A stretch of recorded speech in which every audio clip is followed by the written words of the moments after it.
Imagine 20 fingers on your hands. Naturally, your parents teach you how to count. And as you grow, you see and quantify the world around you in terms of 20s. But when you go to school, your teacher's primary focus is on decimal.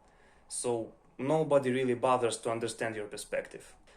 Now imagine all the frustration from inability to express yourself meaningfully and from tools available to all except you. Now what's interesting is that an average human does have 20 fingers.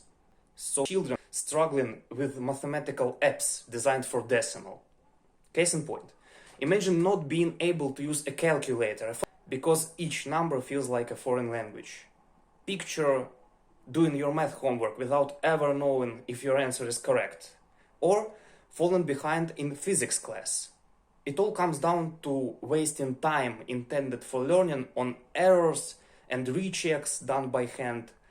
And beyond preschool, there is a need for a calculator that aligns with counting with 20 fingers. A scientific calculator for BASE-20 system. And I decided to make one. Now, BASE-20 system is a little different from BASE-10 or decimal, because each symbol represents a value from 0 to 19 instead from 0 to 9. And just recently, Alaskan children made a special set of symbols called Kaktovik numerals just for BASE-20.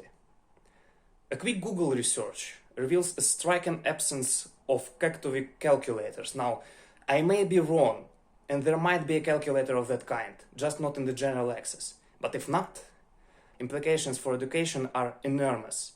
So you can clearly see why I decided to make a project named Kaktovik Scientific Calculator. I'll leave a link to it under this video, along with other resources. And if you want to learn more, follow GitHub link and check out README file.